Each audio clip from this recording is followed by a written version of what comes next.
welcome. Delighted that you guys are here. Tonight is our orientation class. I should tell you that the workshop is like a little red schoolhouse in that there are people at all different levels all together. So we have folks who've never done stand-up before, and we have professional comedians and everybody in between, and we're all here together. And that, it works out wonderfully well because the people with a lot of experience are delighted to see you guys because the material and it's a fresh audience for them.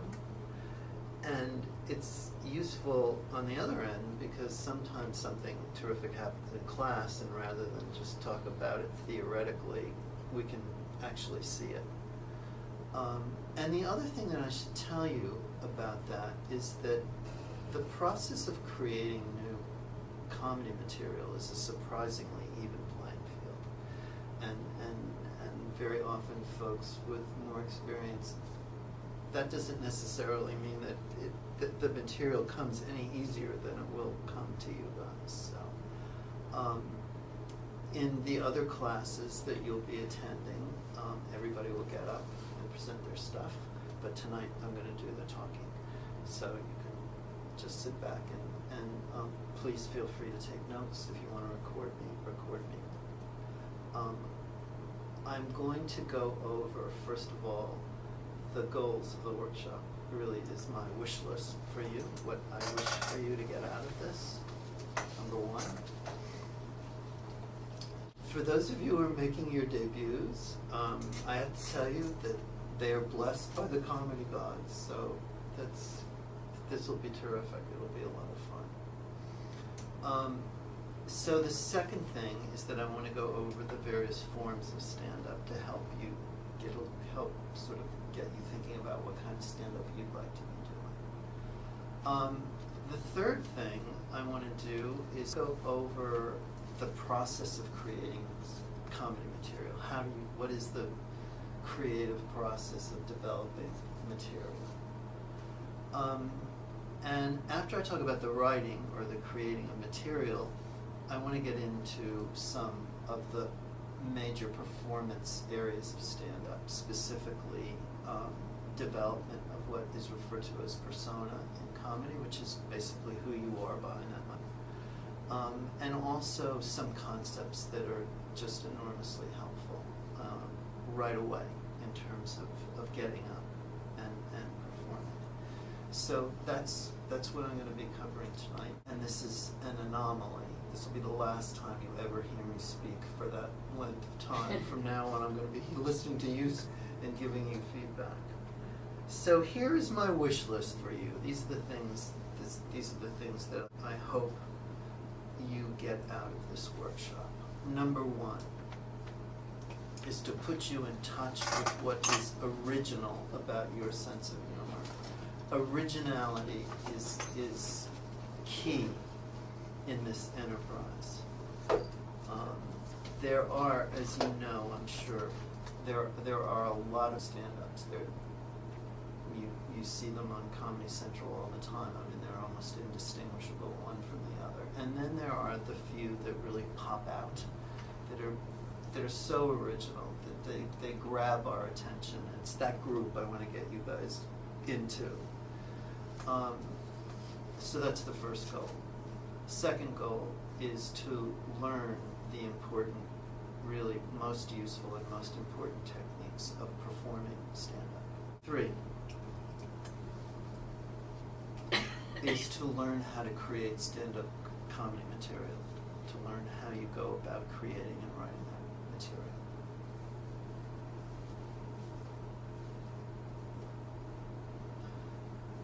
The fourth goal is to deepen your understanding of comedy. It's no accident that so many people who go on to these great careers, thinking about people like Chris Rock and Adam Sandler, that stand-up is a part of so many of their careers. Seinfeld. Because the things that are true about stand-up comedy and performing stand-up comedy are true about comedy in all of its different forms.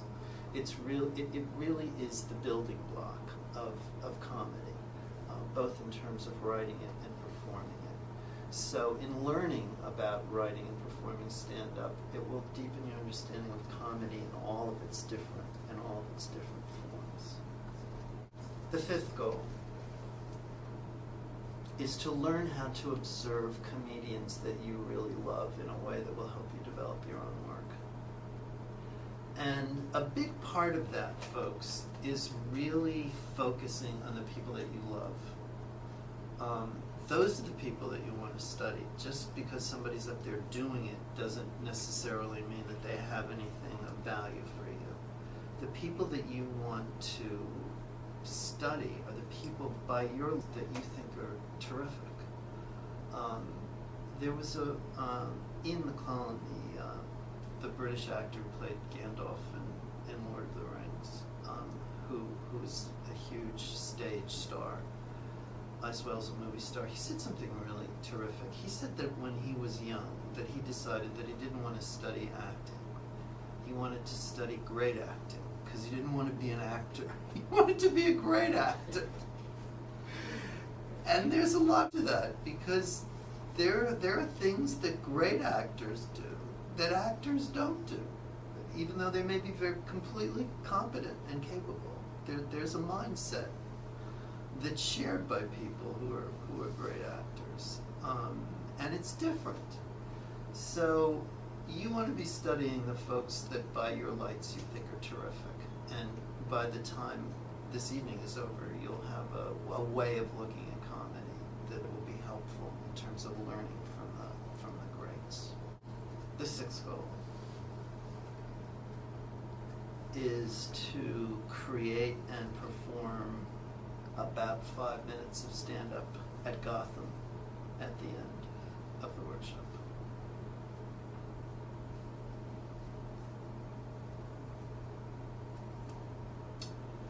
The seventh goal sounds banal, and I'll tell you what it is, but it isn't. The seventh goal is to have fun. And one could say that's a good goal for any endeavor that you have. But here's the interesting thing. It's actually a requirement of stand-up. And I'll tell you why. There are some amazing transformations that take place when individual groups of people become an audience. And here's one of them that's really important.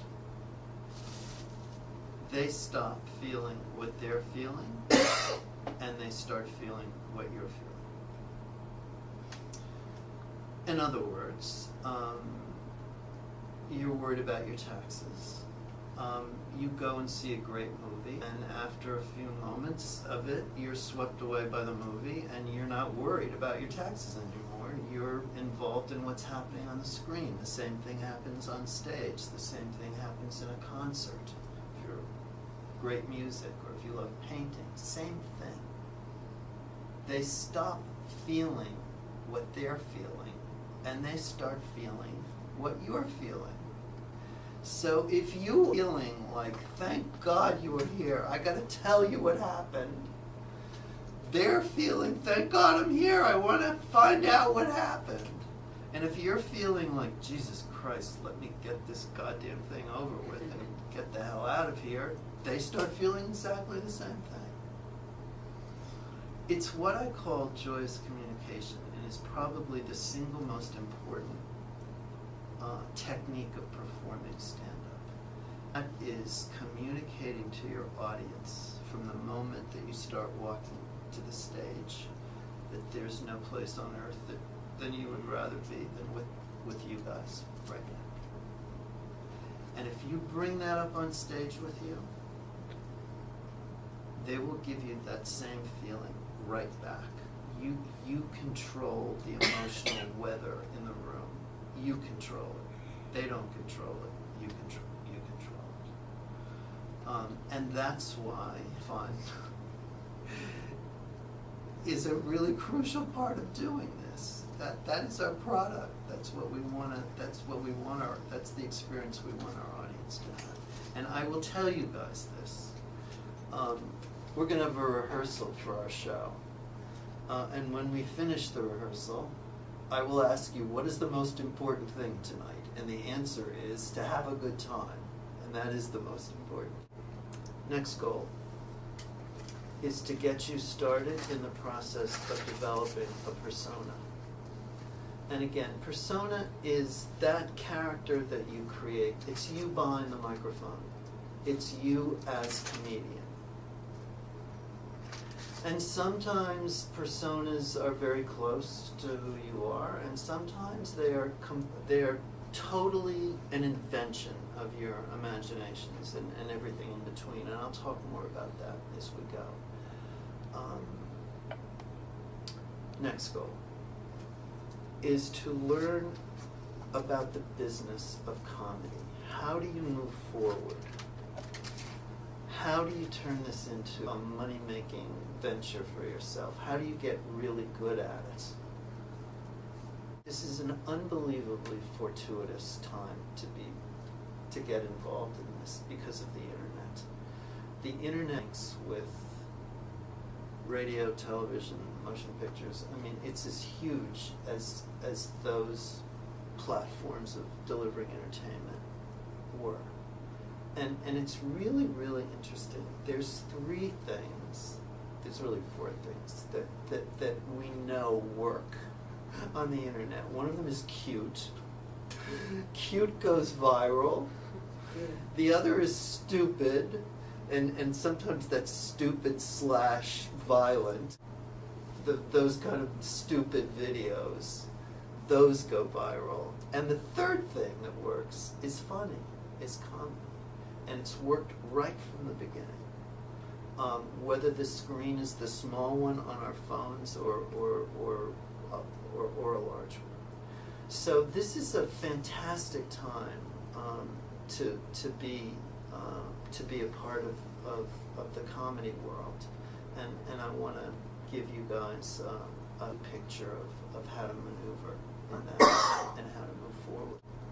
Next goal is to learn about your nerves and how they function when you get up here to perform. And let me talk about that right now. There are people who like carry the phone number of this place around in their wallets for like months before they call here because they're nervous about the phone call. Let me say this. I mentioned that tonight I'm doing virtually all the talking, but in all the other classes you guys are going to get up and be presenting your material. If you feel nervous about doing this, if you feel nervous about the idea of performing, that says something about you, And what it says is that you are certifiably sane human being. There are certain endeavors that should make a rational person nervous, and this is way up at the top of the list. And as you probably know, public speaking is, on this poll that's taken annually, the #1 fear that most people have. As Seinfeld said, apparently people would rather be in and then give the eulogy.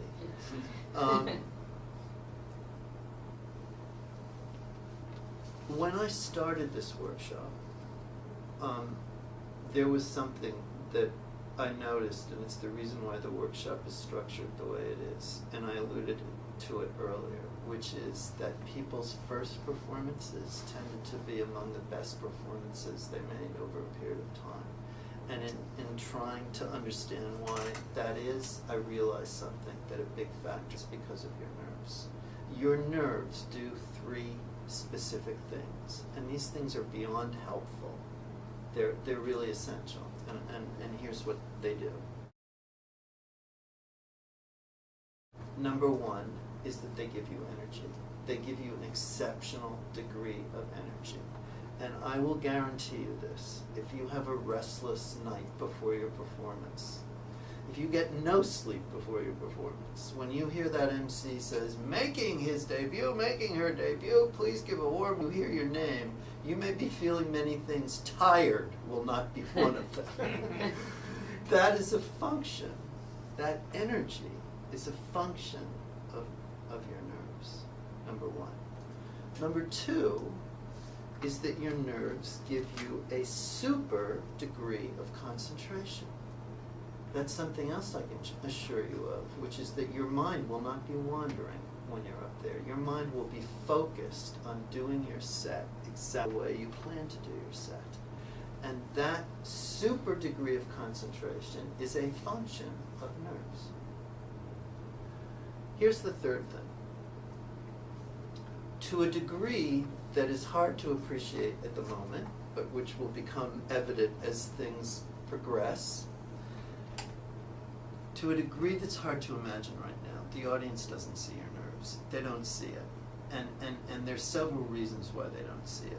One of them is the way nerves manifest themselves. In other words, you might have butterflies in your stomach. They can't see that. You might have sweaty palms. They can't see that. If your hands shake, that's why they have microphone stands. You don't have to hold the microphone. They don't see that. If you have pits, you wear a jacket or a sweater. They don't see that. The only part of it that's visible to them is your excitement about being up there. And that is joyous communication. An important part of performing is to be able to communicate, I'm excited to be here. Now, for those of you who continue with this, when you start doing it regularly, night after night, there will be times when you will not be nervous. You won't be nervous at all. You get a lousy spot in a show. The show is going on and on and on. The audience is leaving, and there are 30 comics on the bill, and it's midnight and it's Tuesday and there's a table left, and you've noticed that they seem to be speaking an Asian dialect that you're not familiar with. You probably won't be nervous, but in which case it will take technique for you to bring energy to the stage. It will take technique for you to bring concentration to that stage. And it will take technique for you to get yourself into that zone of, I've been waiting all day to talk to you guys. I'd rather be here anywhere in the world. It'll take technique. In the beginning, you don't need the technique. Your nerves are just simply going to deliver that package up to you. So what I'm saying to you is that it's normal to be nervous. Anytime you're in touch with your feelings, that's a good thing. It's part of performing. It's normal. And not only will your nerves not hurt you, your nerves are going to deliver up absolutely invaluable things to you as a performer that over time you're going to learn to be able to do without the nerves. There's one other thing that I want to say about the fact that the audience doesn't know that you're nervous, and that's this. I'm going to help you write. We're going to work together. We're going to collaborate together on the material. And one of the things that we do is that we make sure you get a good, strong laugh, too, within the first 30 seconds of your set, so that audience is laughing right away. Once that happens, that's what they're looking for. They're looking for your comedy. And once they start to laugh, that's where their minds are. They couldn't care if they see some sweat on your forehead. Who cares? They're laughing. That's what they came there for. You're giving them what it is that they came to get, which is entertainment and a great time. And they couldn't care less. You know, if any of you are Rodney Dangerfield fans, I mean, Dangerfield used to, on purpose, generate what looked like a sweaty shirt because it was part of his persona. And when you saw him, he was phenomenal. You didn't care if he could be dripping with sweat. It made no difference whatsoever. They're not looking there. They're looking to be entertained. You start to deliver up those laughs, that's where they're focused, not on your nerves. Where people misfire is that they feel nervous and they think something bad is happening. If you feel nervous about getting up and performing, something normal is happening. It comes with the territory. For most folks, the more you do it, the less nervous you get. But for the time that you feel nervous, know that it's it's something normal, and it's going to help you. It's not. It's hurt you. It's not going to get in your way. Okay. Next, the forms of stand-up.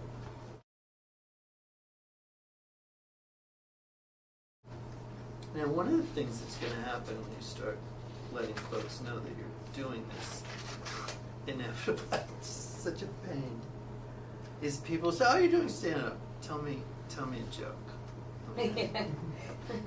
I went to I got allergies. I went to an allergist, and he read my chart and he saw where I work and all that, and he said, "Oh, American comedy." He said, "Tell me a joke." I said, "Cure me." The joke form, the thing that we hear at work or at a party, which is either usually a short story that's got one laugh at the end, or it's a riddle. How many does it take to screw in a light bulb? That comedy has not been used for like 2 generations of stand-up comedians. That form is not used, and the reasons are significant ones. Let me tell you why. I talked in the beginning about the importance of originality, and if you've heard a joke, the chances are other people have heard that joke as well. And actually somebody studied this, and it makes total sense. A joke covers the continent of the United States within 72 hours. And with the internet, that's easy to believe. So you don't want to do other people's material. That's one reason why you don't want to do it. You want to do your own stuff. You don't want to do stuff that other people have heard. The second reason why the joke form isn't used is this. If we're at a party and somebody's telling a joke and we're standing around with a drink in our hand, the setup to that one laugh could last a minute. It could last 2 minutes. And we stand there and smile. We're having a good time. But a club audience does not want to wait a minute or 2 minutes to get to one laugh. They expect laughs to happen with far more frequency than that. And there's a thing in comedy, in stand-up, and in all forms of comedy, which is the laughs per minute ratio. How many laughs am I getting per minute? A professional comedian will get upwards of 6 laughs a minute. They'll get 6, 10 laughs a minute. You guys will get 3 or 4 at a minimum. I'll make sure that happens. That's really the language of stand-up comedy. If you get out in front of a club audience and you've got a setup that takes 2 minutes, they're going to start ordering drinks. I mean, people that don't even like to drink will start ordering drinks because it's too long. So that's a second reason why the joke form isn't used by contemporary comedians, which is it's just too slow delivery system for delivering up laughs. Third reason is this.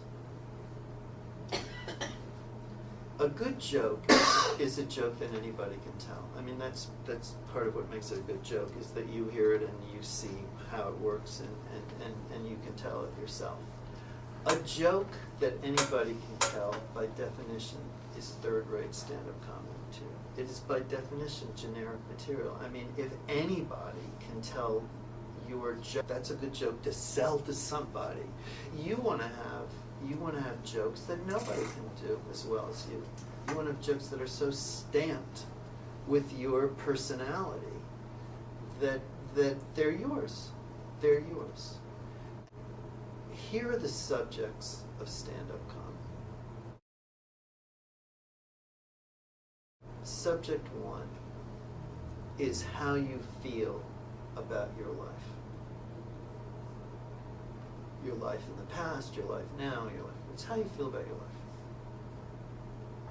Subject 2 is how you feel about what's going on around you. How you feel about, if you're interested in politics, how you feel about that, or if you're interested in culture, whatever. It's the stuff going on around you. End of list. That's it. There are 2 subjects. Now, the fact that list is short is true of all forms of art and entertainment. If we were to take painting, for instance, and we were to say, what are the subjects of painting? Okay, you can paint people, You can paint people with their clothes on, you can paint people with your clothes off, you can paint people. You can paint what's inside, you can paint what's outside, and you can paint abstractly like how you feel or how you're thinking. That's it. The end of the list. Those are the subjects of painting. So, question. I've got Vincent van Gogh up there. His painting, Starry Night, is in the permanent collection at MoMA here in the city. And people go there by the thousands to see that. That painting is lent out to another museum. There will be tens of thousands of people going to see that painting. So why are they seeing it? They're there because of this amazing thing, which is that if you look at that painting and you open yourself up to that painting, you will feel what Van Gogh felt when he painted that painting.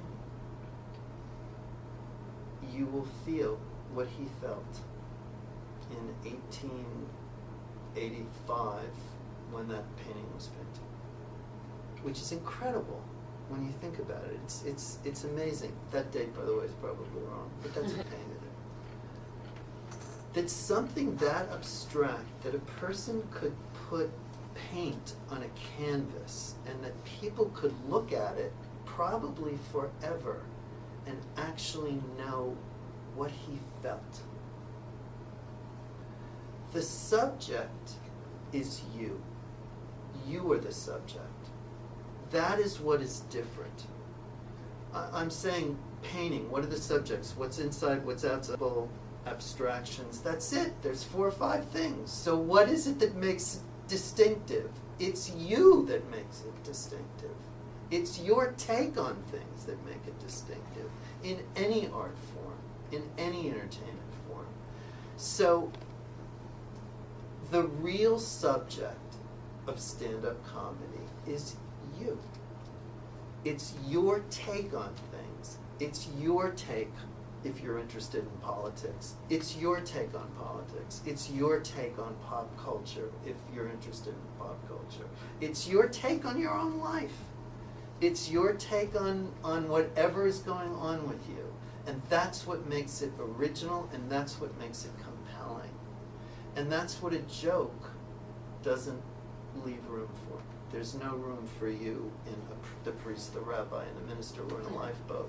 There's just no room there. You're looking to create comedy material that is going to convey who you are to the audience. And that's what they're interested in, folks. They're interested in you. They are interested in you. And really great stand-up comedy material is material that lifts the curtain up so they get to know you as a comedian, the you that you want to put out there as a comedian. So that's why the joke form hasn't been used on time. So let's get to the forms that are used and that you do want to start to work with. The best known form of stand-up because of television is what's called observational stand-up comedy. And that's your observations about stuff. It could be 1 sentence long, or it could be 2.5 hours long. The monologue, the traditional late night talk show monologue, is observational stand-up.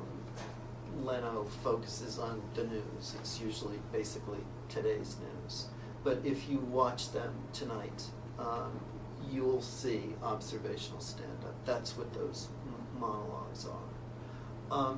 Now, some comedians develop a kind of specialty in that they focus on 1 or 2 things that they do observational stand-up about. Carlin, for instance, was famous for his observational stuff about art, the 7 words. Leno does the news now pretty exclusively. That's what he does. Johnny Carson. Carson did observational stuff that was much more rangy than Leno does. I mean, he would do stuff about what always would do his observations about what his band leader was wearing that night. He would, if he wanted to, talk about lunch, see commissary that afternoon, and political stuff. So there are Jackie Mason, who's a great comedian, does observate.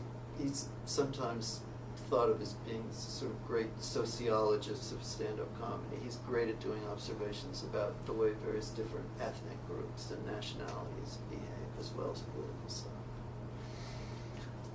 And that is a great classic form of stand-up, and again, a great place to see it and watch it is just tonight on television, because that's what those monologues are, observational stand-up. Second form is what's called anecdotal stand-up comedy, from the word anecdote, which means story. It's a story. Probably the grand master of this is Cosby. As far as little stand-up, his stories of his childhood are awesome. His Bible stories are. He's a great storyteller. He's a great anecdotal comedian.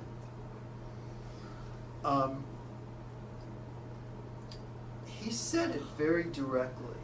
He said, if you do stories, it's got to be comprised of a series of jokes. And another way of putting it is that unlike the sort of priest and the rabbi and the minister, where there's one laugh, when you're doing a story as a comedian in a club, you still have that laughs per minute ratio to be watchful of. In other words, the story needs to be comprised of a series of punchlines, so that it's, when a comedian tells a story, it's different than a storyteller. Because a really good comedian telling a story is going to hit that 5, 6 laughs per minute. Now, I remember, I won't tell you who this is, but a quite well-known comedy teacher was teaching here, and someone got up, and this was quite a while ago, and started telling his story. She told them to shut up and sit down, and she said, nobody would be interested in your stories. Okay, well, those days are over. And part of the reason is that when you do stories about your life, when you do stories that come from your experience, you're already in an original place, because it's your story. Stories lend it themselves to originality. It's you. It's your experience. By its very nature, just by the nature of it, it tends not to be generic, because you're talking about you're telling us a story about your life now, about your life in the past. Originality is almost built into that form. Put down humor. There are 4 forms of put down humor. One of them is where you put down famous people. Putting down famous, celebrated people is a staple of stand-up comedy. I guess Kathy Griffin is probably the queen of that at the moment. People love it. When a smart levels a powerful, wealthy, famous person, it makes us all feel great. It sort of levels out the playing field. But there are a couple of guidelines about putting down, doing sort of celebrity put-down humor. Let me tell you what they are. Number 1 is you want to make sure that the audience knows who you're putting down. You want to make sure that they are famous. In other words, you could have some just phenomenally put-down jokes about the Secretary of Commerce. No one knows who the Secretary of Commerce is. So the subjects that you pick really need to be people who are just constantly in the media, constantly, so that the audience knows who you're talking about. Number 1, and number 2 is you got to hit targets that are recognizable to your audience. They have to agree with you. If they disagree with you, they won't laugh. They'll just disagree with you.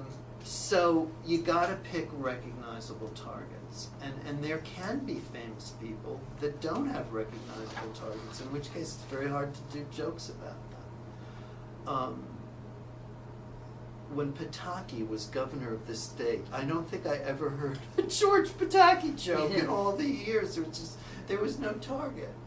But when there is a target, then there's hay.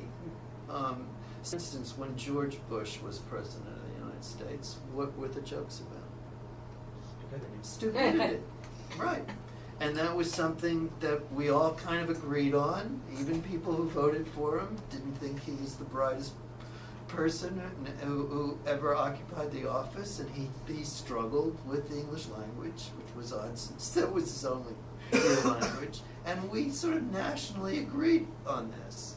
So there was years of jokes. It made Jon Stewart's career. I mean, George Bush made his career. That's what that was fodder for the Daily Show for 8 years. And when Clinton was president, what were the jokes about when Clinton was president? Philandering.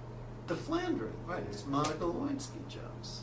And again, we all agreed on this. People who voted for him agreed that he had a problem with that. So that target was recognizable. And that became the stuff of put-down humor. So one is you want to make sure that your audience knows who you're talking about, and two, you want to pick a target that's recognizable to them and that they agree with you, that they don't disagree with you. And with that, you can go to town. Okay. Second, by the way, put-down humor is really a subsection of observational stand-up.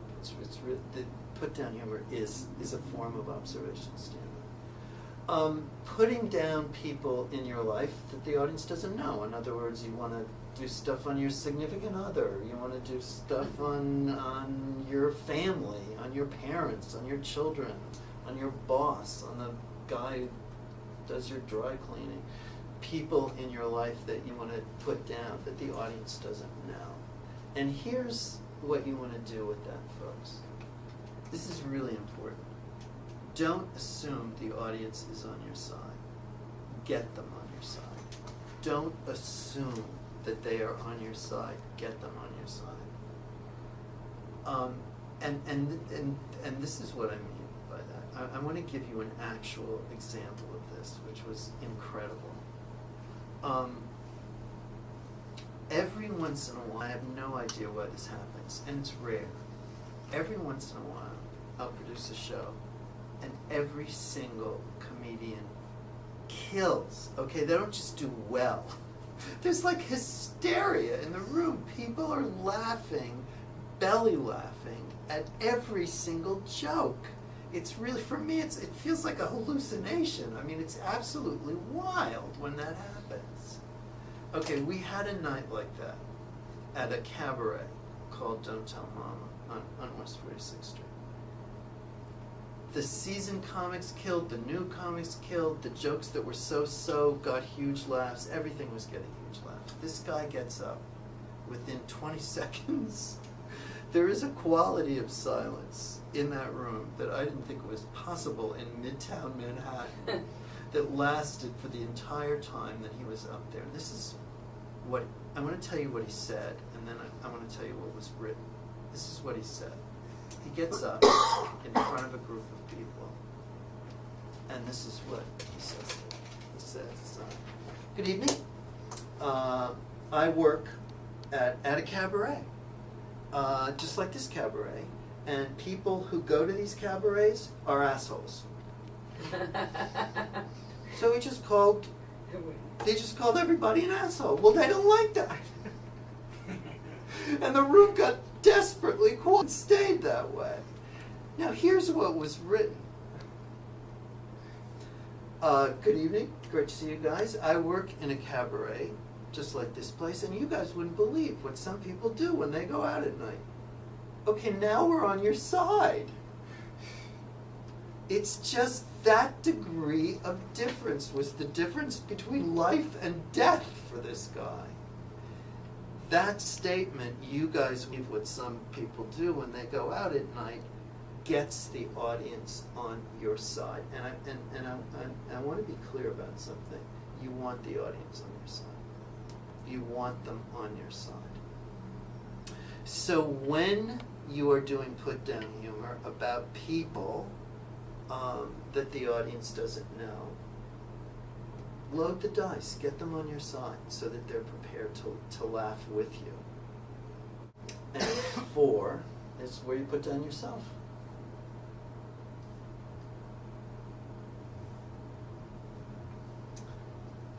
So let's look at those. 2 is where you put down people in your life who aren't famous. People in your life are great targets for your comedy. 3rd, your audience. People in your audience. Now, there are basically 2 forms of put-down humor for people in your audience. One of them is hecklers, and the other is everybody else. Now, the odds are you will not encounter a heckler, but if you do this long enough, inevitably, at some point you will. Well, first of all, you need to be sure that it's a heckler. A heckler is a very specific person. A heckler is somebody who is insulting you. Okay? It's usually somebody who's had too much to drink, and they think you're not funny, and they think they're way funnier than you are, and they start insulting you. Sit down, you suck. That's a heckler. Somebody calling something out may just be enjoying the show. And the reason why it's an important distinction to make is because you're going to nuke the heckler, okay? And you don't want to nuke somebody who's just having a good time. So here's what you do with a heckler. This is somebody who is verbally insulting you. Michael Richards did not take this course. Number 1 is make sure it's a heckler, okay? First thing you do is you do nothing, okay? Let it go. And the reason why you don't want to respond right away is that audiences don't like hecklers. It makes they didn't come there to hear some drunk. They came there to see you guys, and it makes an audience really uncomfortable. So letting it go once just gives more rope to hang them on. So let it go. After the first time, you can come in and point after that. And if you have a long set and you let it go twice, it'll just be that much easier to nuke them. But let it go the first time, for sure. If they continue, then you want to have material that does 2 things. And the reason why you want to have material is that if you still you remember what happened when Kramer was heckled, it cost him his career. He got really, it was horrifying. Yeah, it was some sort of bigoted outburst. Oh, it was like Nazi. It was beyond even. It was horrifying. So you want material, okay? Because it could be upsetting to you. So you want to have stuff in your pocket to go with, and you want material that does 2 things. One of them is it gets the audience laughing at the heckler's expense. And 2 is that it sends a clear message to him or her to shut up. Mm-hmm. So sort of common stuff that you hear would be something like, "Excuse me, I'm working up here, and you're interrupting me. I wouldn't go to your place of work and interrupt you. I wouldn't hold your mop." Or, "Sir, I actually conduct my comedy the same way you conduct your sex life, alone." So you're getting the audience laughing at the heckler's expense, and you're also sending a message for them to be quiet and shut up. Now, something that you should know is that any good comedy club is equipped and trained to handle a heckler, and God knows Gotham is as good as it gets. So this is what they do. They will wait to see how you handle it, because there are some comics, let me say this, you're funny with a heckler, you are the hero of the night. I mean, if you're funny under those circumstances, the audience is going to adore you. They don't know you have material. They're thinking, my God, she just came up with that on the spot. So they'll wait to see if you're going to have a good time with them, and if they see that you are going to have a good time with them, they'll let it go. But as soon as you're finished, or if they see that it's upsetting you, there are gorillas in the midst. Okay, at comedy clubs, there are very large people who suddenly appear, and they got your back. Just so that you know, they got you covered. If somebody's really causing a problem, they're out of there. And any good club is prepared for that. So you don't have to worry about that. But down the road, if you do it long enough, it'll probably come up. And you want to have material for that occasion. Now, there's a second category, and that is people in your audience who are totally innocent. And that's another great target for put-down. And these are people who either have done something minor, like maybe they got up in the middle of your set because they have to use the restroom, or maybe their cell phone went off, or maybe they're coming in a little bit late, so they're clearly, they've got a seats right, or maybe they haven't done anything. They are also potential targets for comedy. And Don Rickles was probably the all-time grandmaster at putting down people in his audience. And if you guys want to YouTube him on the Tonight Show, that was heaven. That was his act. It's like Lisa Lampanelli's also heavily uses this. When you are putting down innocent people, it's got to be clear to the audience that it's coming from a place of fun, because they are innocent, because they haven't really done anything wrong. So, for instance, as an example, Jackie Mason, who's also great at everything in stand-up, including putting down his audience, he would very often open his set by saying, with this, he would say, I don't understand prejudice. I don't understand. How could you dislike someone you've never met? You dislike them because of what the country they came from, or their religion, or the color of their skin. You never met them. How could you possibly hold those feelings?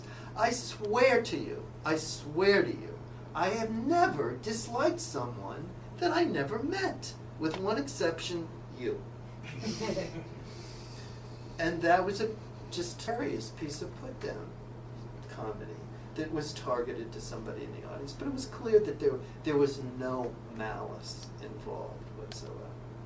So people in your audience are also potential targets for put-down humor, opportunities for put-down humor. The fourth, of course, is you, is self-deprecating humor, is you putting yourself down. Now, you can put yourself down for just about everything and have the audience be comfortable with you, except for one thing that you want to stay clear of, and that is putting yourself down as a comedian. That gets an audience really uncomfortable. If you start trashing yourself up here, it makes them very uncomfortable. You can put down your material. You can acknowledge the fact that a joke didn't work. That's called a save. That's when a comedian gets the audience laughing over that the joke didn't work. Letterman has a famous save where if he's at the desk and the joke doesn't work, he throws it out his set window, and there's the sound of breaking glass and the thud of it landing.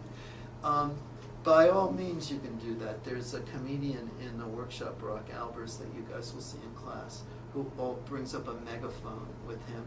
And if a joke doesn't work, he repeats the punchline over the megaphone as if the problem was that not that it wasn't funny. So you can put down yourself in all sorts of ways, but you don't want the audience feeling that you're really trashing yourself as a comedian. That makes them uncomfortable. Something that you gotta understand is they really want you to be good. They want you to be good. They're really rooting for you.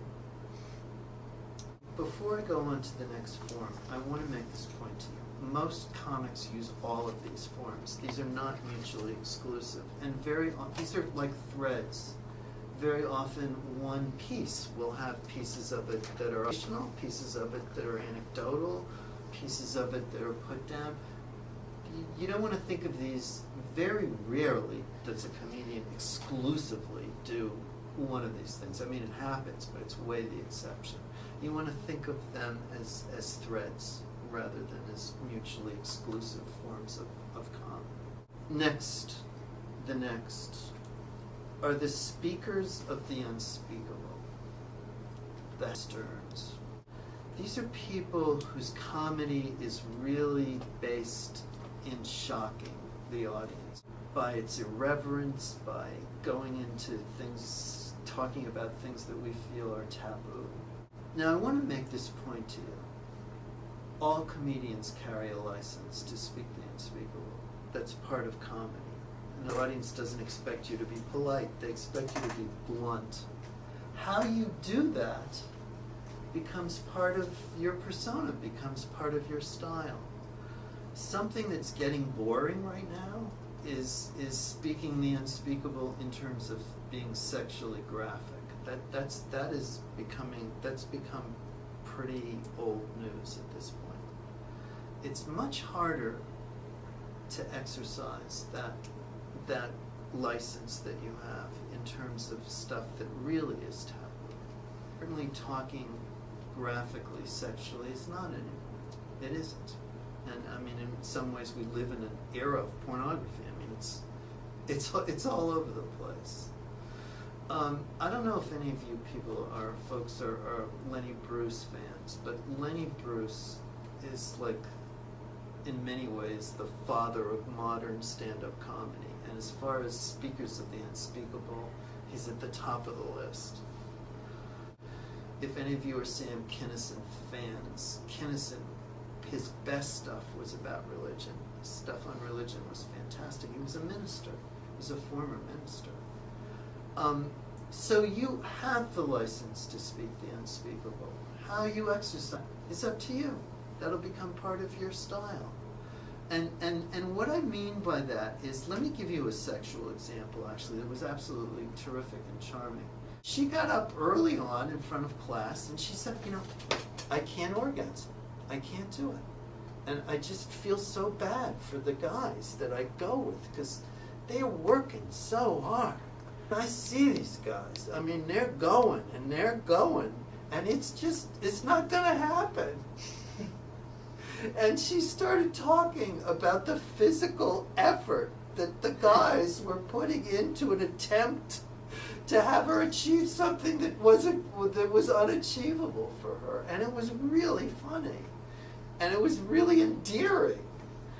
And you couldn't do that anywhere else but on a comedy stage. I mean, we were getting to know her.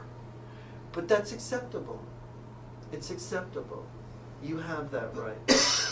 How you exercise it will become part of your style as a comedian. Speakers of the unspeakable. The next form of stand-up is character comedy. This is where the comedian develops a really out there persona. Pee Wee Herman is making a big comeback. He's a great example of that. Borat, Sacha Cohen in those characters that he's created is a great example of that. Jerry Lewis was a great example of that. Steve Martin, that wild and crazy guy. The Jerk, which is a classic stand-up persona. These are people who create really far out personas, and that's who they. I mean, it was incredible when Pee Wee Herman was on the Tonight Show with Carson. His debut. The thing in those days when there weren't a lot of comedy shows, I mean, getting on Carson was every comedian's dream. It really meant you had a career. If you did well on the Carson show, you said goodbye to your day job. You were going to be booked all over the country. And Pee Wee Herman, you guys are familiar with Pee Wee. His thing is like he's a little kid. He's an adult, but he's a little kid. So his thing, and he gets the thing that all comedians dreamt of, which was Carson saying, "Come and sit," because he would talk to you if he liked you a lot. So Carson starts talking to Pee Wee Herman, and while he's talking, Pee Wee Herman is lining up two opposing toy soldier armies on Carson's desk. He's completely ignoring Johnny Carson, and he proceeds to have a battle between these two soldier armies, and it was just hysterical. It's incredibly original. I mean, it was an amazing thing to watch, and that is another form of stand-up. When you do that classically, you got to stay like Jerry Lewis did for a long time, like Steve Martin did for a long time. That becomes who you are as a comedian until you do about your third successful movie, in which case you can do anything you want to do. But that's one of the great forms of stand-up comedy. Next are the specialties of stand-up. Some people do these specialties along with everything else, and some people, this is all they do. There are people who do impressionists. They do impressions of famous people. I guess Rich Little is probably the best known impressionist. There are comedy teams. There are ventriloquists. There are comedians' music as part of their stand-up. There are comedians who use magic as part of their stand-up. There are prop comics. I guess Carrot Top is probably the most famous, who work with lots of stuff. These are various specialties of stand-up. If there's stuff you like to do and you get really good at it, you'll get an audience. And sometimes these can be aspects of a mainline comedian's work as well. Now, where does improv fit into this? When you see a top comedian in a major venue, like an HBO special, they ain't improvising, okay? When big money is exchanged, you got to deliver up a really terrific show. If you're on Broadway, you're doing your show. And like any terrific show, it's got to have terrific writing. So a lot of times it will appear, and this is part of the craft being a stand-up, and it's one of the reasons why so many stand-ups go on to become such good actors, is that good stand-ups essentially fool their audience into thinking that what they're saying is coming off the top of their heads, when in fact it's their act. It's material that they've been honing and using for years and years and years. For instance, when you see Robin Williams, if he's on Broadway, he is doing his act, even though it looks as if he's ad-libbing, he's not. Now, let me say this. There are some comedians who are great ad-libbers, but if they're in a major venue, a very small, maybe a minute or two of an hour's set is actually improvised. They're basic. When you're in a major setting and people are paying you significant money, you have to deliver up a terrific show. And ad-libbing is too iffy a proposition. However, comedy starts as improvisation. That's where it starts. And now I want to move from the forms of stand-up to the process of creating the material. Comedy begins as improvisation. You say funny things.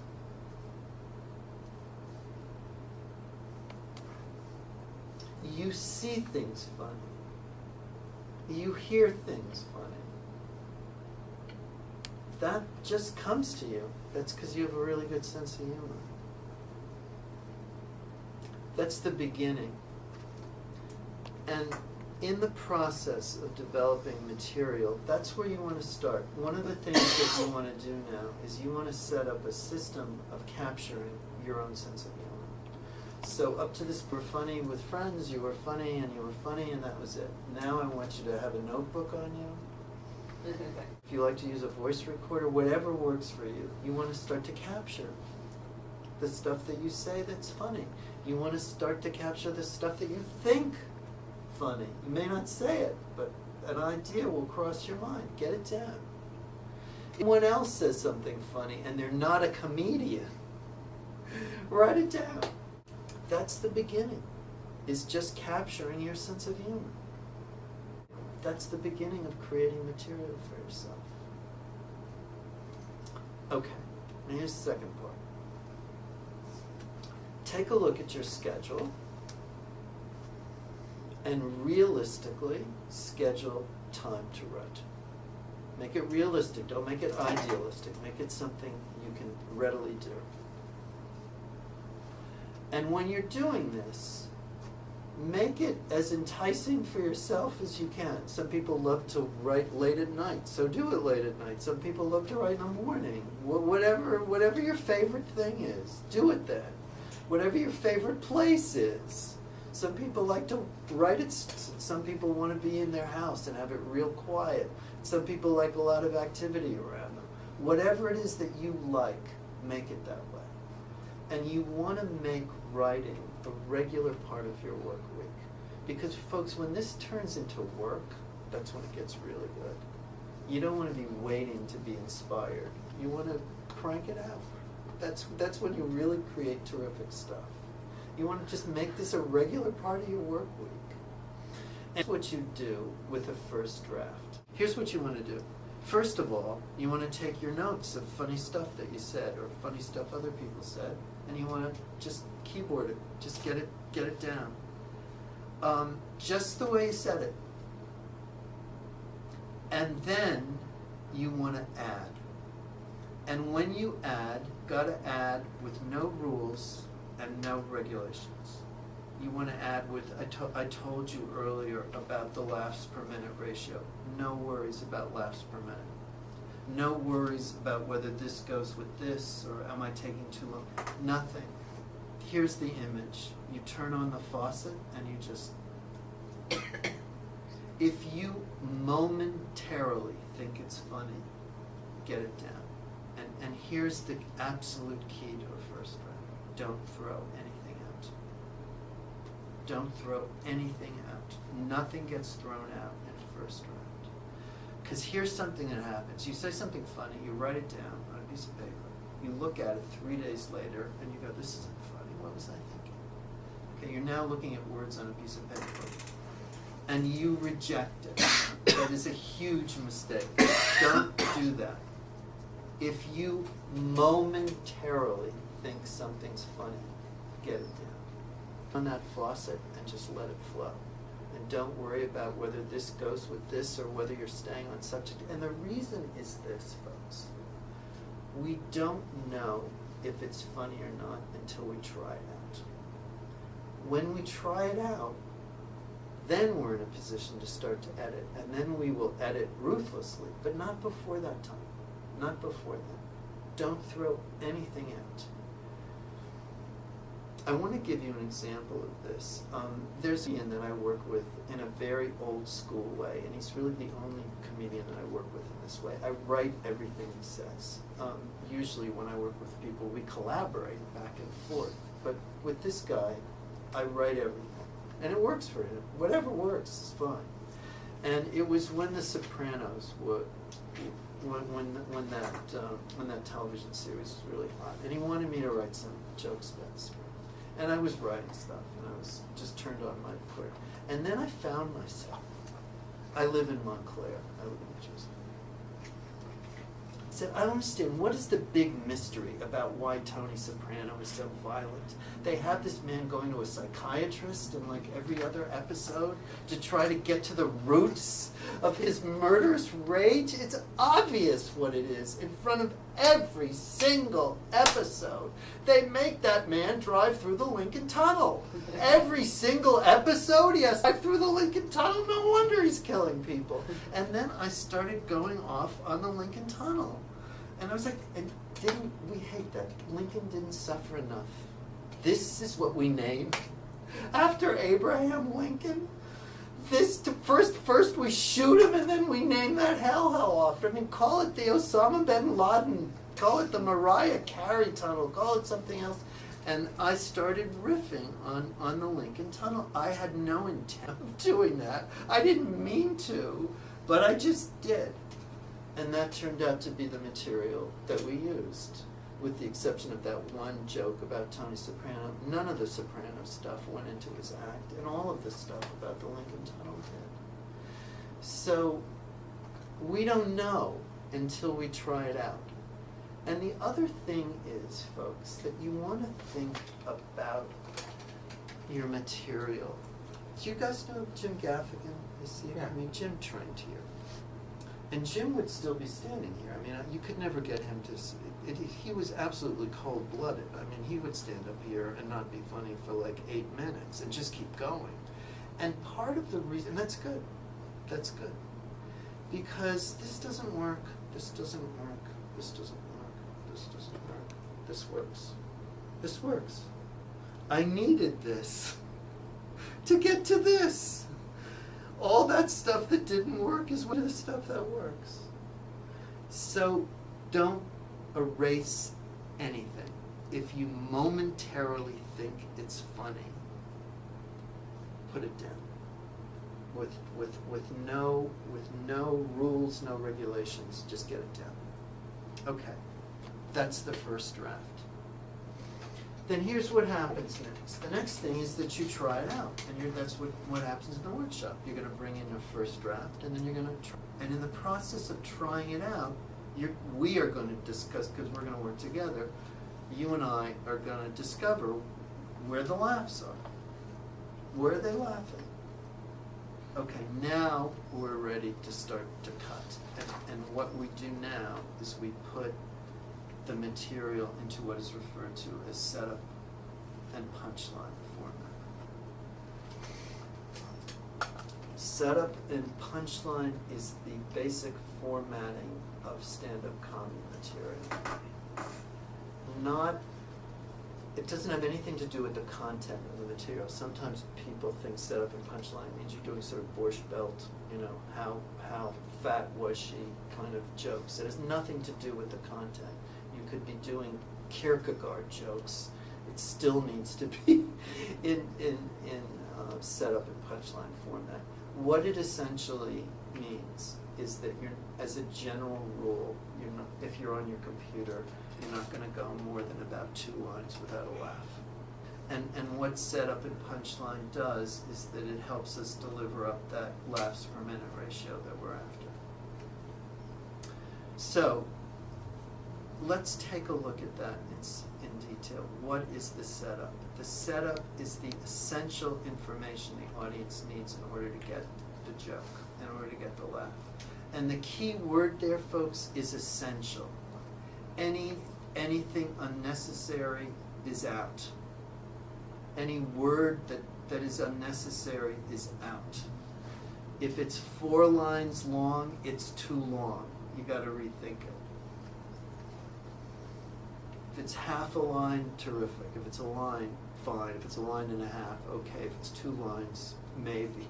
If it gets to be more than that, it's too long. Setup should have one subject, and only one subject. And one of the ways that new comedians do long getting to their punches, they'll have a ton of subjects. Let me give you an example. So last weekend, I went to visit my parents. Obviously they're elderly now, subject to They live in Westchester. Subject. They live in Larchmont, which, but it's right on the Sound. I don't know if you've ever been there. It's really pretty near St. Joseph's. It was a family reunion. 7 subjects. And actually my mother is very uptight in the kitchen when she cooks. Okay, that's probably the subject of the joke. So all those other things, out. Setup should have one subject. You know, it's interesting. People have done stand-up comedy for years and years and years in front of audiences that drink alcohol. And one of the effects is that it has created really clear writing. You have to be really clear. So a good setup has one subject, so they know exactly what you're talking about. And you need to be clear about what that subject is, number one. Number two, you've got to be clear in this setup how you feel about that subject. How do you feel about it? Remember, the subject is you, really. And that's how we get to know you. So you don't want to be neutral out there. For a moment, you don't want to be neutral out there. You got to be clear about how you feel about it. And either you make that explicit. Sometimes you'll hear comedians be completely explicit. I hate driving in the city. Why would anyone drive here? Okay, subject, driving in New York City. Attitude, hate it. Now, that's a vocabulary word. And I should make a distinction because you're an actor. Attitude in comedy means your emotion. It means how you feel about what it is that you're talking about. It's a good thing. But isn't that part, I'm sorry, I shouldn't interrupt you. Attitude in acting can be pejorative. In other words, an acting teacher might say, I'm just getting attitude here, meaning I'm not really getting the real feeling. It can be a pejorative word, but in comedy it's not a pejorative word. Attitude means how do you feel about what it is that you're talking about. Setup is clear about its subject, it's clear about how you feel about it, it's brief. And a good setup also misdirects the audience so that they don't see the punchline coming. People laugh basically for 2 reasons. One of them is they're surprised. They think you're going to say something and then you say something else. And the laugh is triggered by the surprise. And you want your setup to protect that surprise. You don't want the audience arriving at before you get there. You want to get there first. So that's part of the function of a setup, is in a way to misdirect the audience. So let me give you an example of that. I was working with a Hispanic comedian here in the city who fell in love with a Chinese girl, and he had to meet his future in-laws, and they were from China. So we did this piece, so I had to meet her parents. I had to meet them. And I couldn't believe it. As soon as I walk in the door, the father goes, I know you, you mugged me, I can't believe he remembered that. And there's a case where the setup is implying something. Something is being clearly implied, and your punch is going to come completely as a surprise. Every setup should lead to a punchline. There's only 2 functions of language in stand-up comedy. One is to set up the joke, and the other one is to deliver it. Okay, what's the punchline? The punch is what triggers the laugh. And times, most often, it is in fact a line, but it doesn't need to be a line. What can trigger the laugh can be something physical can trigger. Your facial expression could do it. It could be physical comedy. It could be a sound effect that you can make. It's that thing that triggers the laugh. The phrase punchline is very sage advice to you from your forefathers and foremothers in this business. It means punch it. It means hit it. That's what punch That's what punchline means. A really terrific comedian, whether they're an actor or a stand-up, tells an audience when to laugh. Free will disappears in the hands of a real master comedian. They tell us when to laugh, and we laugh. And part of the way they do that is by punching their punchlines. Punchlines gotta be short. And here's the thing. You want to laugh the nanosecond they get it. As soon as they get it, they want to laugh. If there are more words in that sentence, you're gonna kill your own laugh, because they can't get in. They want to be able to get in. So punchline should be as terse, as brief as possible. Usually it needs to be a surprise. The time when it doesn't, because we were talking about political humor, a lot of times with political humor, there doesn't need to be a surprise. After 4 or 5 years of George Bush, we weren't surprised at someone doing him and making reference to his problems with the English language or him. That wasn't a surprise anymore, but we just were delighted by seeing it. That's usually the exception. But usually there has to be that element of surprise in order to get the laugh to work. Very often, the surprise is an unexpected turn in attitude. It's an unexpected shift in attitude. And let me set up and punchline shouldn't be the first draft, because it's inhibiting. It's inhibiting.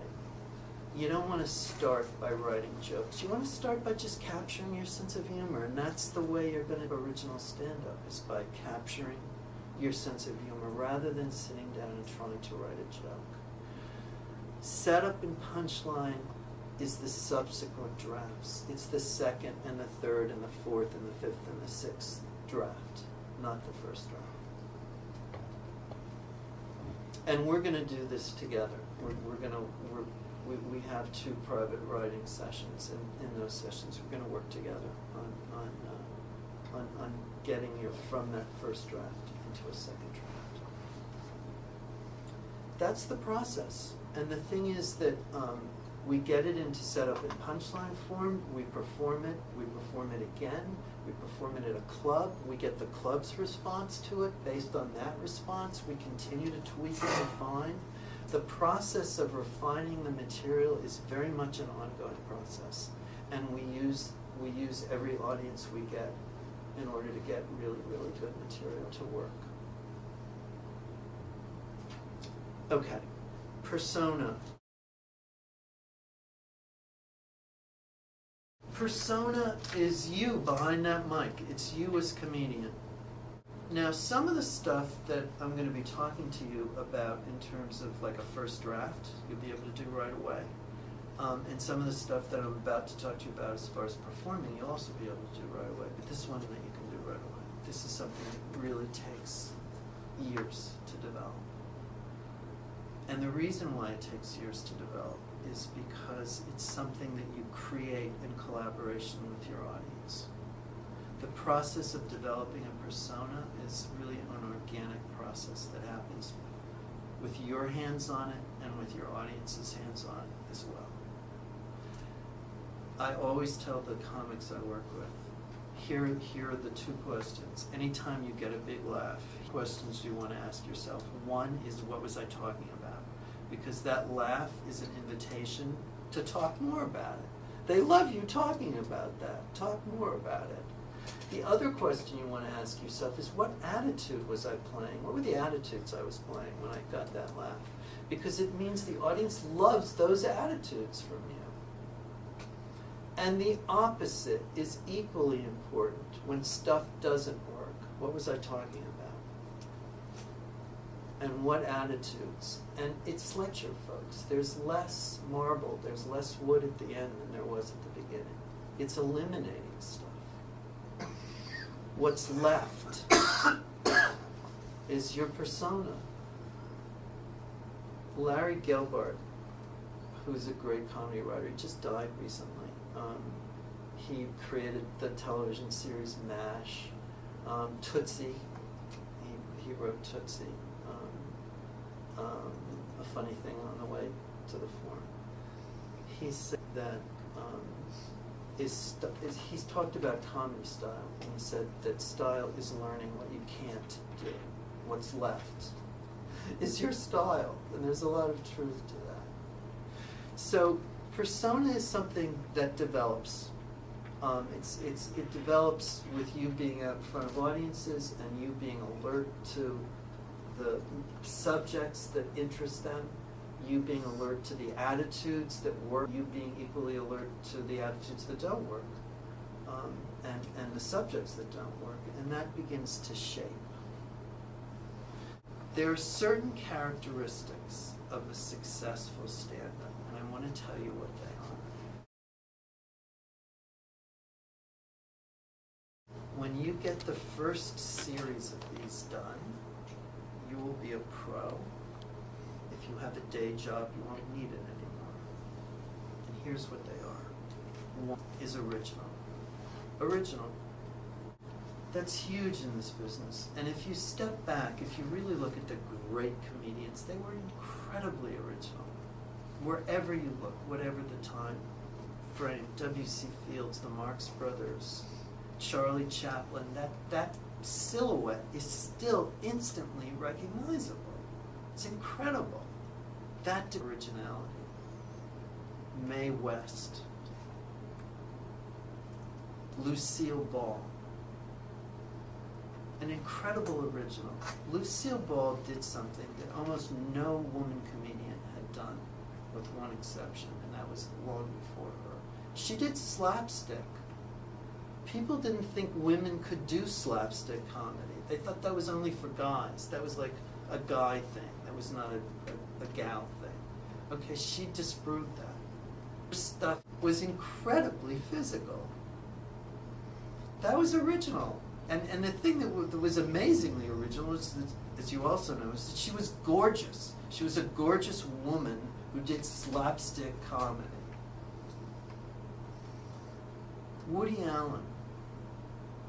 You got to get the context for his originality. When he started doing stand-up, they were all married. And the women who were doing stand-up, the few women who were doing stand-up, they were married. And sometimes the husband and the wife would be the team, Burns and Allen. George Burns and Gracie Allen, most famously. But it was married people. It was married people talking about being married. And then Woody Allen came along. And not only was he not married, he was divorced. And not only was he divorced, he was really screwed up. He was really neurotic.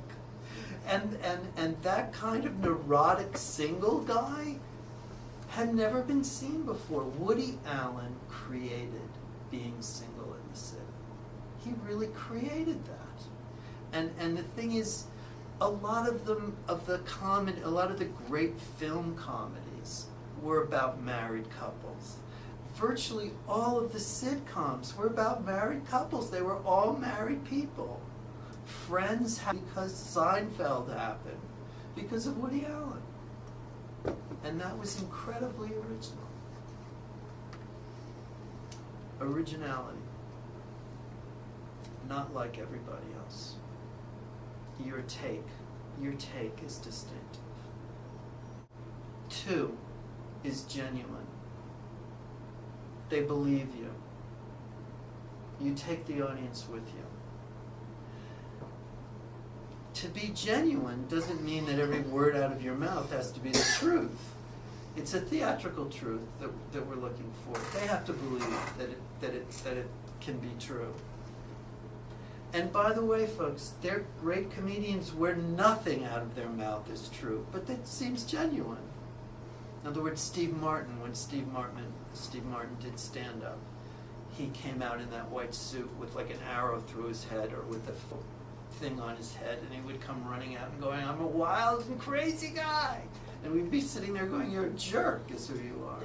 Okay, Steve Martin bears no relationship to that persona. He's very shy, he's very intellectual, just got in trouble up at the 92nd Street Y because he was being interviewed there at a concert, and he was so serious that people wanted their money back. But he was there. He wasn't there to do his comedy routine. That's who he is. that creation was literally a complete creation of his. So genuineness is based on, not on the truth, it's based on them believing that it's true. And I want to make this point, if they don't believe it, they don't laugh, okay? They groan, they start to talk amongst themselves. If they feel that the only thing you're trying to do is to just jerk them to a laugh, that's not when you get big laughs. The big laughs come when they really are buying what it is that you're saying out there. So genuineness is 2. 3 is vivid. Vivid, you're clear. People are sitting there with remotes in their hands. It's got to happen quickly. And not only does that mean that the laughs come early, but it also means that they get who you are, that you're clear, they get your character. And Rodney Dangerfield was phenomenal at this, because he just told the audience who he was. And when he would come out with that shirt that was too tight, the tie, he was always pulling on that tie, and you'd see the sweat through his shirt. He'd come out and he would say, I get no respect. He just told us who he was. That was his persona. And that was incredibly vivid. And that takes time to get something that's not something that happens overnight. But that is one of the qualities of a successful persona, is that you're really clear who you are to your audience. And here's the next one, likable.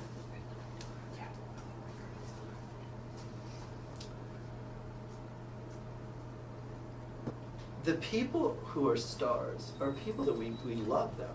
I mean, people who are like abiding stars in show business, we really love them. I mean, we more than like them. We just hear they're in something and we want to go and see it.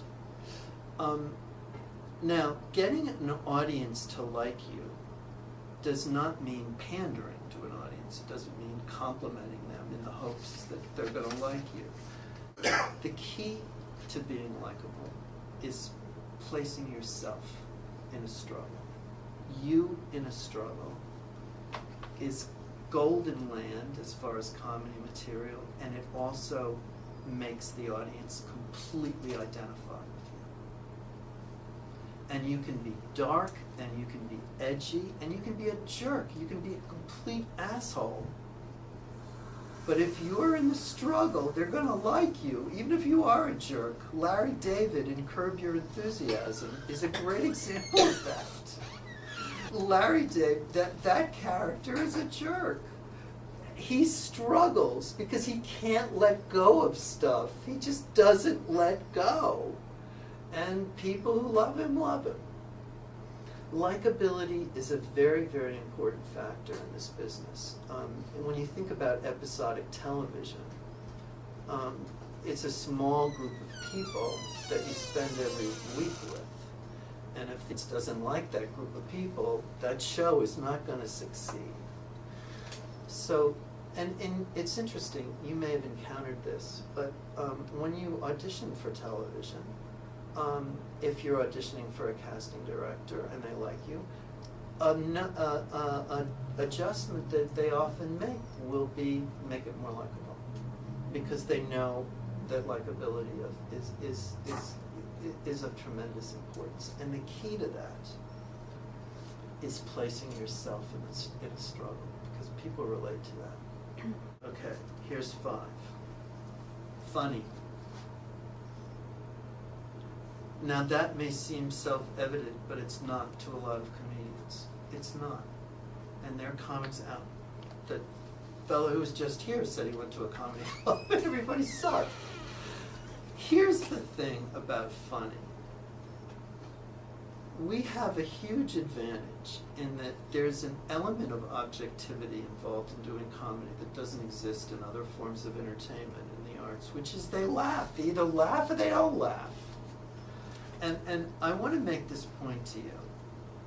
You really can be as funny as you decide you want to be. You put that bar. If you want the audience laughing hard at every joke, they will, if that's where you put the bar. If you're satisfied with a chuckle, well then that's the kind of act you're gonna have.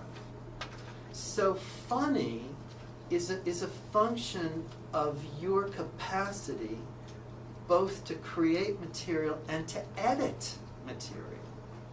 Funny is a matter of knowing when to throw something out.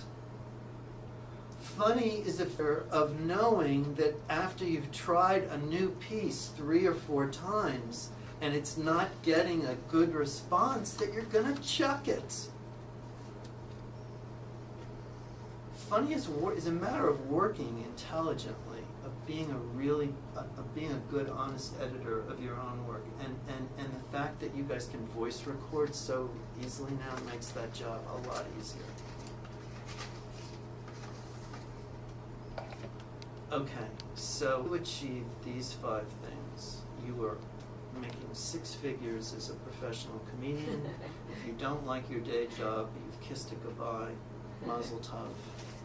Invite me to the housewarming party. Here's the 6th.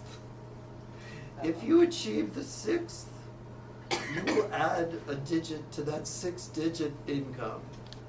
Because this is what the stars of comedy are able to do. They are able to define what is your story. And I have to tell you guys that there are headlining comedians who have never figured that out. And it's really interesting because these are guys who've been in this business for 15, 20 years. They have really funny acts. Audiences really like them. All 5 of those earlier things are covered. But they don't get the televisions. They don't get the nod for the series. They don't get the movie thing.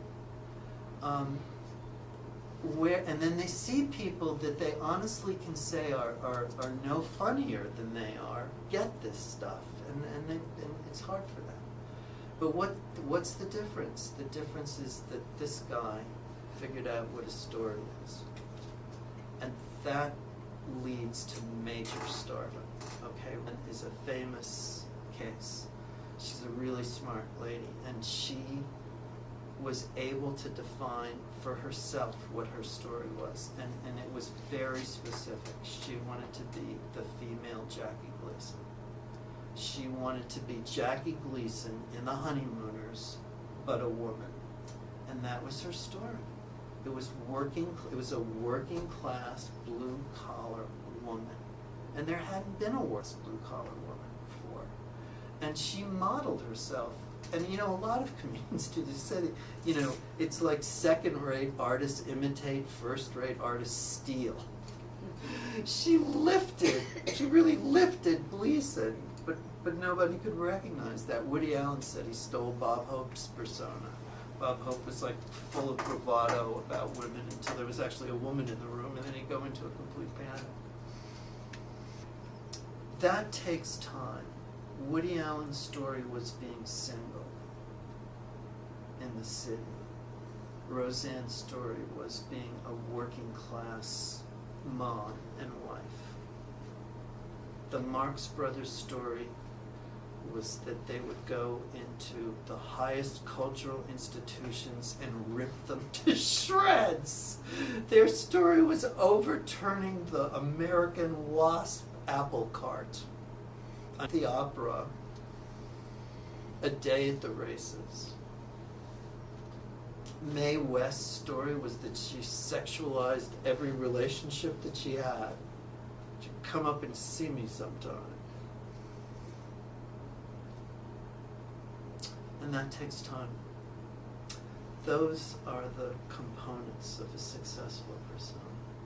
And that's the reason why it takes time. It takes time to achieve that. So it's nothing to worry about. It's something to start in on. Okay. Now I want to talk to you about performance. Here are the most important performance techniques. I mentioned the first one right up front. Joyous communication is the single most important technique of performing stand-up comedy, and that is conveying to an audience that there is no place on earth you would rather be than up there talking to them. Joyous communication means you are joyous, okay? A joyous comedian is a contradiction in terms. Comedy is complaining. Comedy is criticism.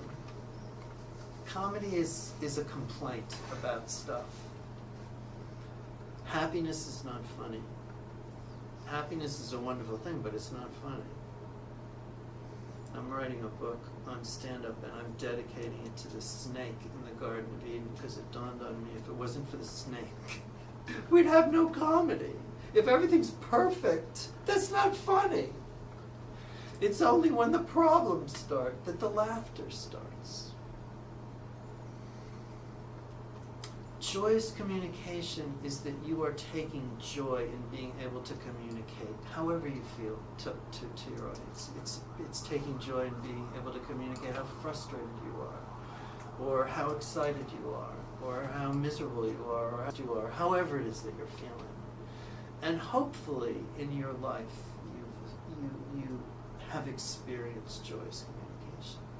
Joyous communication is having that person that when things go south for you, it's like you can't wait to get on the phone because you know you've got a sympathetic ear there. And turning the audience into that person is the most important technique in performing stand-up. They feel what you feel. And if you're up there going, thank God you were here, you are not going to believe what happened to me, they are thanking God that they're here as well. And they are with you. And add to that the comedy that we're going to write together, and you're doing stand-up. Joyous community. And that is something you can do right away. And that is something you can do even nervous. Even if you're nervous. Is this mantra.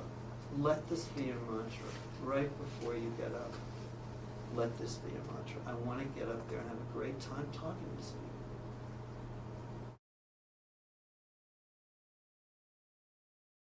Even if you're nervous, even if you're scared, I want to have a great time talking to these people here, you and you and you and you and you and you.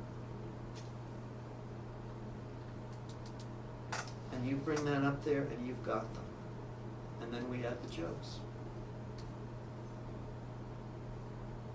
Second key concept is emotional fullness. That is that you are clear from moment to moment how you feel about what you're talking about.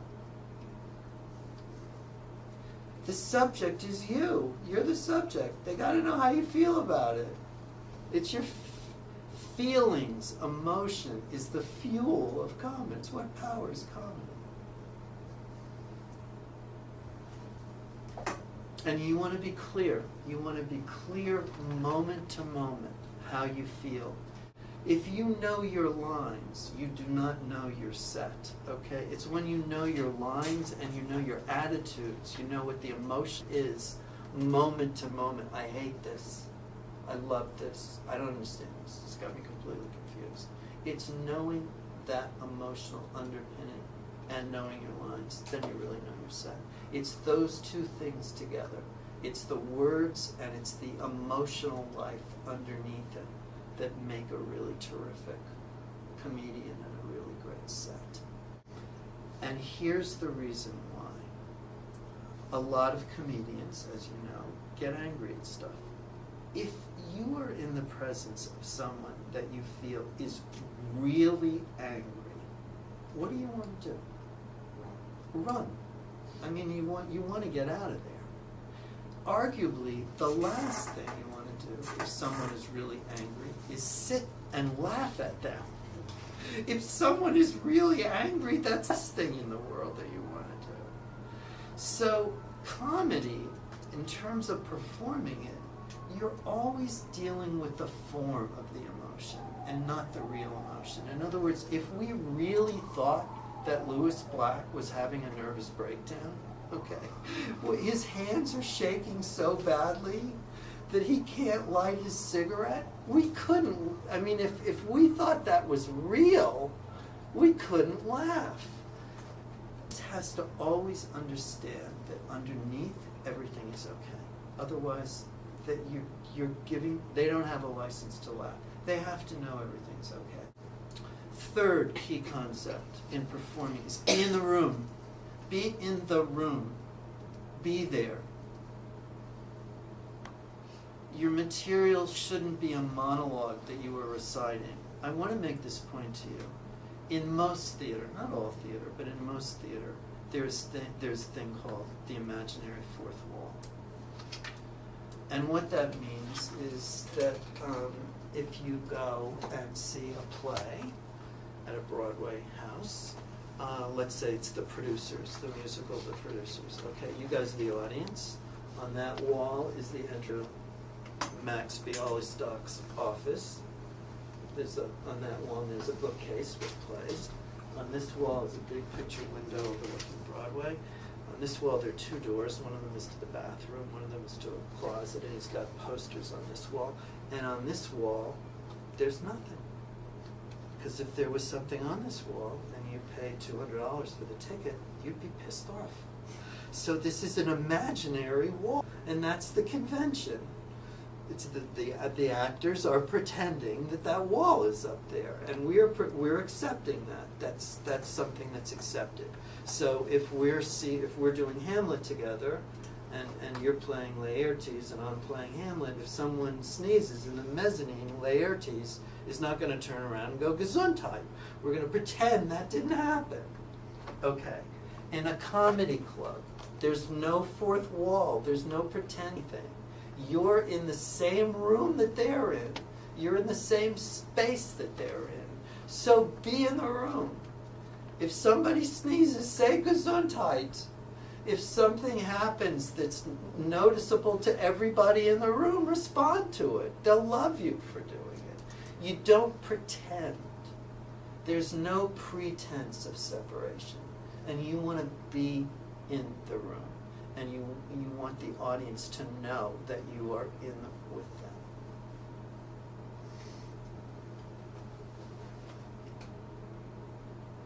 Okay, here are the big don'ts. Do not get angry at the audience. They feel what you feel. You get angry at them, they'll get angry at you right back. Just take a look at that Michael Richards episode. Boy, that was amazing. They feel what you feel. Don't get angry at the audience. They'll give it right back to you. And two is don't get angry at yourself. And I mean, I don't mean self-deprecating here. I mean, don't really get angry at yourself, because that's really upsetting for the audience. You really start to put yourself down. Never apologize. Do your stuff. No apology. Don't get angry at yourself. Here's the last thing. Keep control. There's something really interesting, which is the moment you get up on stage with the MC saying it's your debut, the audience sees you as the boss. And they want you to be the boss. You are the pilot. You're the captain of the ship. Keep control. I talked to you guys earlier about a heckler, okay, and what to do with a heckler. But sometimes you get into a situation where you got a table. Maybe they had a little bit too much to drink. They're not heckling you, but they're loud. And what you want to do in a situation is, if you feel that they're so loud that they're disturbing the other people, the move to make to control an audience that is not heckling you is to make friends. That's what you do with people who may be getting in your way, but not intentionally. Maybe they're just having too much fun, and maybe they had a little bit too much to drink. So you make friends with them. So if you've got a noisy table, you go up to them and you go, I'm curious, where are you from? You look familiar. Where are you from? You're from Bloomfield, New Jersey. Wow, Bloomfield is in the house. That's fantastic. I think they can actually hear you in Bloomfield. If you could just, a little softer, or even better, nothing. Welcome to the show. So I'm making a friend. I'm also telling her to be quiet, but I'm not putting her down because she hasn't insulted me. So know that the audience wants you to be in control, and you should feel free to be in control, even right from the beginning. That's the role you to play. I want to give you your first assignment. Okay, here's what I want you to bring in for your first class. Number one is I want you to come in and prepare to talk about people, places, and things that tick you off. And they can be people in public life who tick you off, or they can be people that you know. Sometimes our families are the ones that annoy us the most. Stars that annoy you. Places that annoy you. Things that annoy you. Things about your job that annoy you. Things about the city or where you live. People, places, and things that tick you off. And when you do this, let me give you some guidelines exercise. One of them is think about what really annoys you rather than how to be funny here. Let it germinate from your real conviction. And the reason why I say that is that'll end up being the funniest material anyway. It's the quicker road to getting really good comedy is working through your actual feelings here to get started. And when you tell us about people and places and things that annoy you, also tell us why. Don't just make a list of things, why. Because very often that's where the comedy is going to come.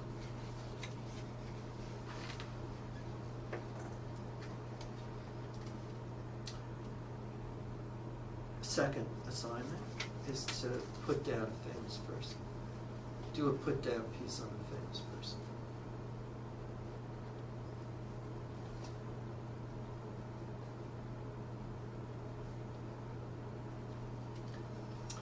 And the third assignment is to bring in anything else you want to bring in.